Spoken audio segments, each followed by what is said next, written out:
Welcome to the Keiser Report. I'm Max Keiser. What exactly is in the British beef burger? Apparently, a whole lot of horse meat. And boy, oh boy, are the British shocked. Horrified. What about the British banks? What exactly is the taxpayer-owned British banks, RBS and Lloyd's? Toxic derivatives, fraud, stew, and zero collateral. Far more disgusting and dangerous than horse meat. And yet the British economy collapses due to this disgusting fraud pie sold by the city, and the taxpayer shrugs their collective shoulders and says, gee, these mud pies of austerity sure taste great with a little brown sauce and horse meat. Stacey? Yes, Max. So the news here has been just chock-a-block with this whole horse meat story.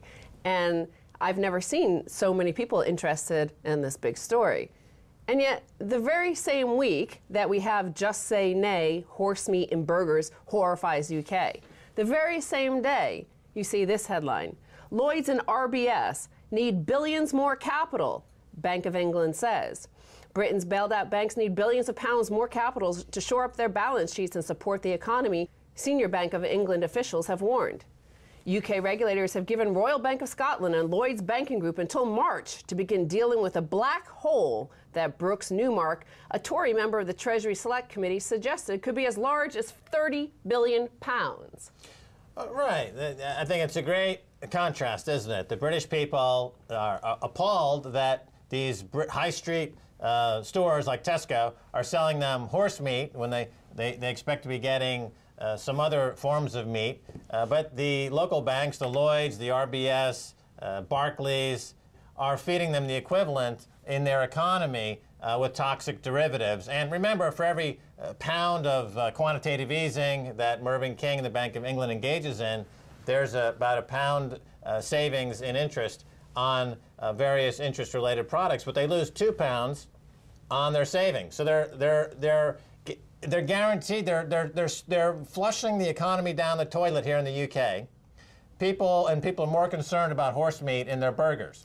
Yes, well, let's explore this further, because we're talking about Royal Bank of Scotland, of which the taxpayer owns 82%, and Lloyd's. So they are consuming this. This is something that is part of the fabric of their existence, of their being. And yet they don't seem horrified by the toxicness of this, the danger of this. Horse meat is actually healthier than beef, so cow meat. So it's not like that should warrant the extent of the media coverage that it has had. Right, Lloyd's outright lied to people about the nature of their business, their fraud, their accounting fraud, their securities fraud, and the malfeasance and fraud committed by the executives. But people are giving them a pass, but a little horse meat in the burger seems to be a scandal.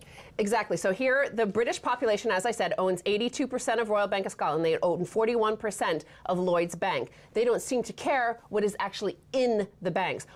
In fact, it's a black hole. It's sucking in the economy. Now, when the bank officials were asked before the Treasury Select Committee, the bank officials refused to quantify the capital shortfall in evidence to the TSC yesterday, but they confirmed it was substantial. Michael Kors, a member of the bank's Financial Policy Committee, said it was a big number, while Andy Haldane, the bank's executive director for financial stability, agreed it was material. So, as you see, they don't know. They say it's substantial, it's material, and it's a big number. Right. Royal Bank of Scotland will require another massive state bailout, which will require more austerity. Now, horse meat was popular in the UK after World War II as part of a rationing exercise due to the economy being blasted by the war. Here you've got a currency war going on. Royal Bank of Scotland has taken a position against the population of Britain, and as a result, their economy is being flushed down the toilet, and people in Britain will be lucky to get horse meat. I predict within 18 months, outright cannibalism will break out in the east side of London, and people will be eating each other to survive. Well, again, bankers will be banksters because there are no laws against their bankster activity. I'm talking about the population of Britain.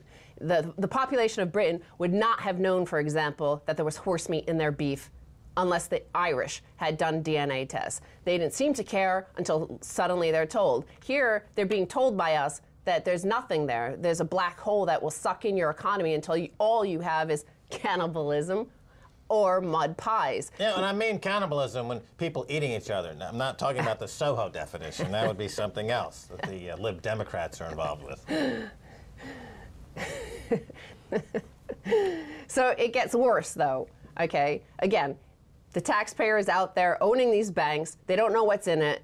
The warning came as regulators admitted that the government had overpaid when rescuing the banks in 2008, and that the taxpayer would never make as large a profit from the bailouts as the U.S., if at all. Asked whether returns for the UK taxpayer might match the 15% returns made in the U.S. on their bank bailouts, Mr. Kors said, quote, "I don't think the UK taxpayer will get those returns." Pressed on whether the taxpayer would make a profit at all, he added, "I don't know." Again, they don't know. They don't know the size of the black hole. They don't know whether they're going to make a profit. They don't know whether any bankers are making bonuses. They don't know anything. They don't know nothing. Yeah, again, the phrase black hole does not refer, again, to the population in Soho. But let's talk about the drunk druids here in Britain. Because, you know, most of the DNA, 85%, goes back to druids. It's not Roman. It's a bunch of people gathering in circles, worshiping stones here in Britain. That's the population. So when you tell them that, oh, your RBS, your major bank, has just totally eviscerated your economy, their response is to build a stone circle and wait for the sun to rise and hope and perform a druid incantation and hope that some god will save us from a pagan god. They're pagans. Pagans don't mind when Royal Bank of Scotland financially rapes them. That's the point we're making. But they don't like to eat horse meat because, according to the pagan religion, horse meat is unacceptable. Well, speaking of druids, Sir Mervyn King, at the Bank of England's governor, he said the sad truth is in 2008, the idea of focusing efforts on recapitalizing the banking system was a UK idea. We got there first, but like many UK ideas, the Americans developed it faster and better.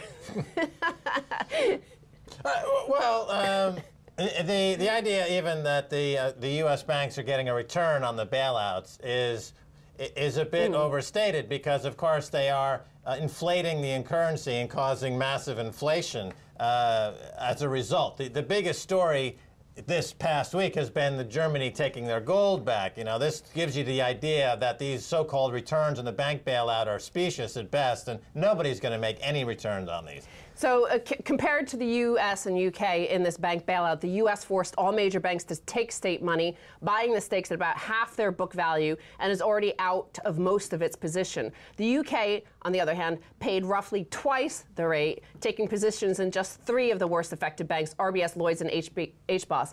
So they spewed money without taking positions and without, therefore, possibly profiting for the UK taxpayer. But again, Lloyds and RBS, these are the 2 big, you know, the worst offenders of the black hole. No, speaking of RBS, of course, you have the Right Honourable Gordon Brown, one of the MPs for Scotland in the House of Commons this past week, dribbling on about some constituency needs. He's the guy who orchestrated this amazing giveaway to terrorism in the City of London. Well, so let's move on to the Druid people, the naked worshipping people of the pint of lager and the Marmites here.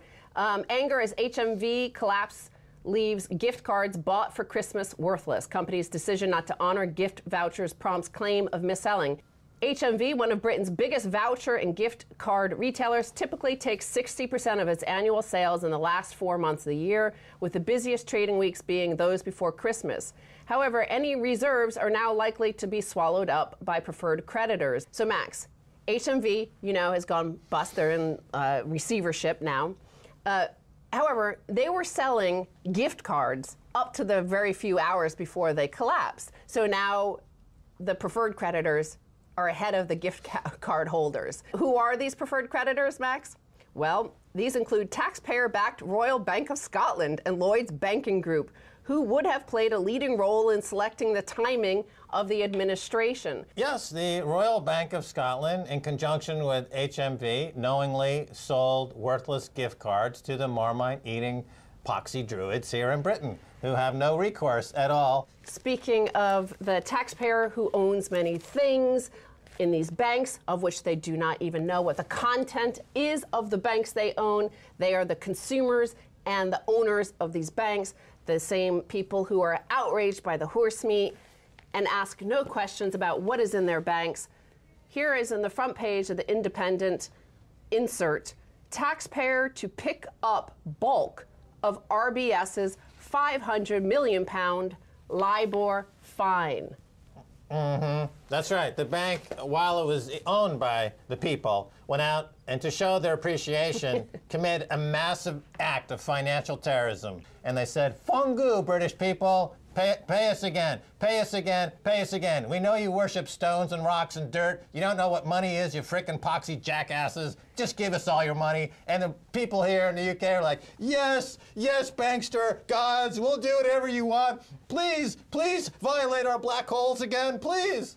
Well, again, here, this crime of the LIBOR rigging was done post-ownership of the bank by the UK taxpayer. 82% of the bank is owned by the UK taxpayer, and yet they were committing these LIBOR rigging, a crime against the population here, a financial crime against the population here. But I have to return to the fact that the population here is very concerned about what is in their meat, what is in their beef burger, that is just horse meat, is up to 30%.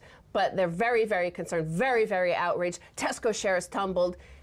This story, however, is you can't even find that online. It doesn't exist. It only exists on an insert inside a small newspaper here in the UK that the taxpayers to pick up the fine for the crime committed by Royal Bank of Scotland. What is in your banks? You should know. You own it. You're the owners. Therefore, you're complicit in the crimes.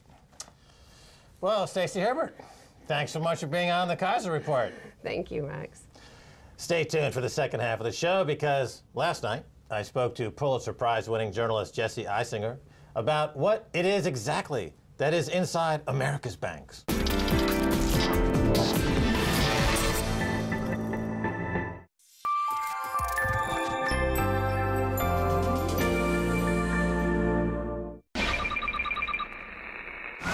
In his secret laboratory, Tim Kirby was able to build the world's most sophisticated robot, which unfortunately doesn't give a darn about anything.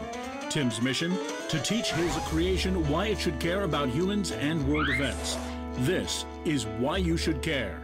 Watch only on RT.com. Do we speak your language? Want news, programs and documentaries in Arabic? It's all here on RT. Reporting from the world's hotspots, VIP interviews, intriguing stories. Are you here? Then try RT Arabic. To find out more, visit arabic.rt.com. Permission free. Accreditation free. Transport charges free. Arrangement free. Risk free. Stereotype free. Download free broadcast quality video for your media projects at freevideo.rt.com.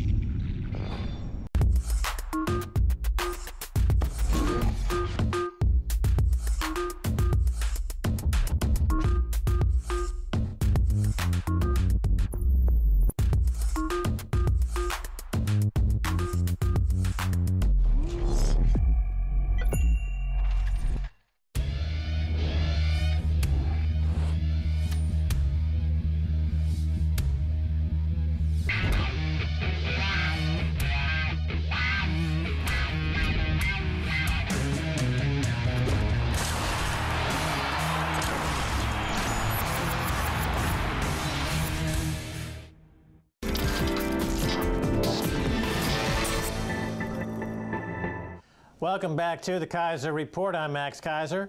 Time now to go to New York and speak with Jesse Eisinger. He's a Pulitzer Prize-winning journalist from ProPublica. His latest piece is called What's Inside America's Banks, co-written with Frank Portnoy and published at Atlantic.com. Jesse, welcome to the Keiser Report. Hi, thanks for having me. Okay, so I guess the first question logically would be, what's inside America's banks? Well, the answer is that nobody knows. It's not just that the average person on the street doesn't understand what's inside the banks, doesn't understand the assets or the true state of the business. It's that the sophisticates don't know. The most sophisticated investors, accounting professionals, regulators, even bankers themselves don't trust the banks. And that's a big problem, as you can imagine. Okay, so you write about the one of the biggest causes of all these problems being a lack of transparency, correct? So you would advocate more transparency, but what about outright fraud? Well, outright fraud is a big problem. We would say that transparency would lead to much less fraud. You can't eradicate banking fraud, but now we have a fraudulent epidemic in the banks. You see their behavior systematically at almost all of the biggest banks, regularly violating laws and morals and ethics. You see them foreclosing inappropriately on innocent people. You see them manipulating benchmark interest rates like LIBOR, rogue trading, aggressive trading that leads to reckless losses. So transparency would get at the causes of much of this because they try to hide their activities through the opacity of their disclosures. And what they're doing is they're hiding the truth from themselves often. So transparency would both help the outside world to understand their fraudulent activities and help protect the bankers themselves from the fraudsters and from their worse inclinations. Well, let's take the case of HSBC for a second. They were caught laundering money for drug cartels and also laundering money for terrorists. Their defense was that you can't prosecute us because if you do, the whole system's going to crash. So it's gone from too big to fail to too big to prosecute. And they are essentially, they're now in the game of extortion. So again, the transparency wouldn't seem to change anything, because if a bank can hold a gun to the regulator's head and said, if you investigate me, I'm going to kill you, as HSBC, that's their implicit statement. They have threatened to kill regulators. Transparency is not going to change that one bit, Jesse. Frank and I call for two things, and this is the way you have to restore banking confidence in the United States, one, and in the rest of the world.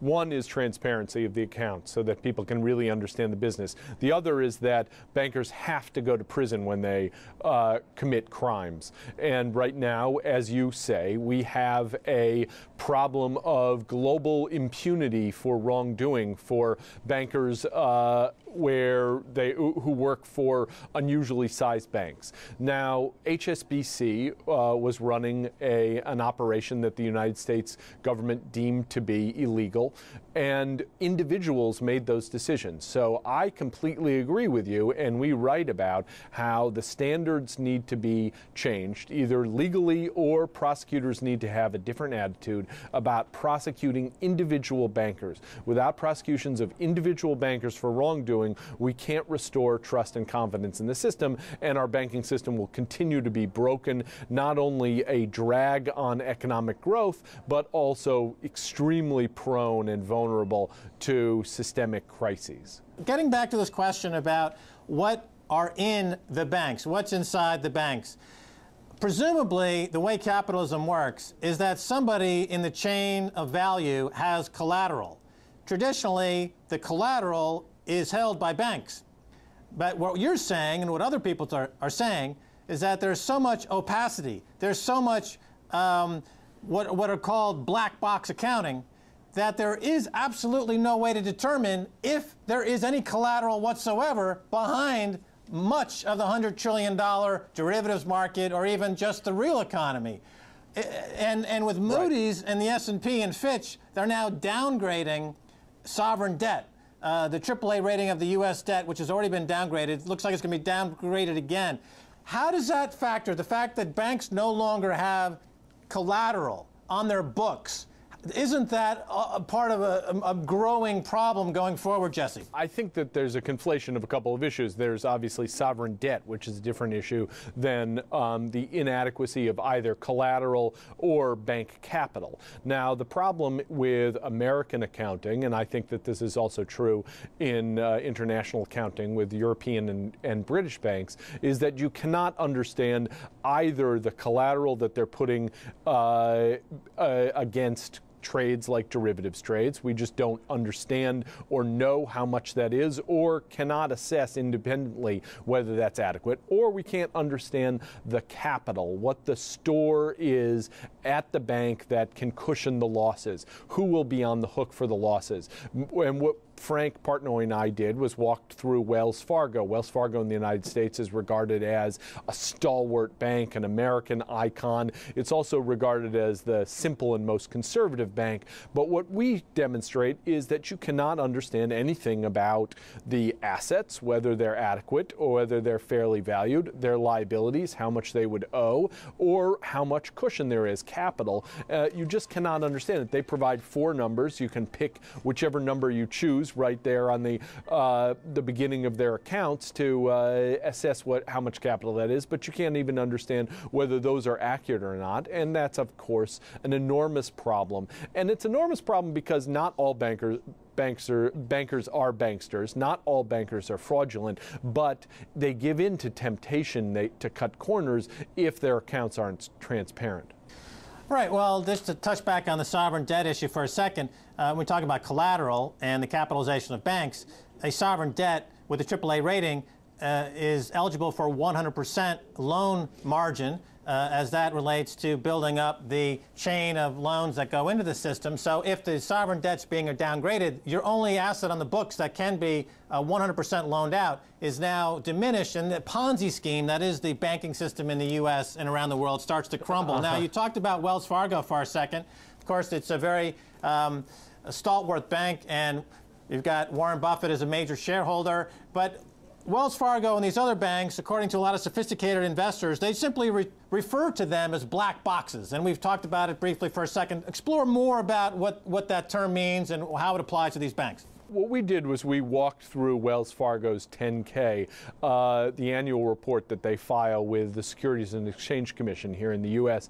It's the document that's supposed to tell you what their business is about. And if you read it for a company like Walmart or McDonald's, you'll essentially understand what their business is and how they make money. You simply cannot do that for a big bank, and we demonstrate that with Wells Fargo. Wells Fargo has $2.8 trillion of exposure to derivatives.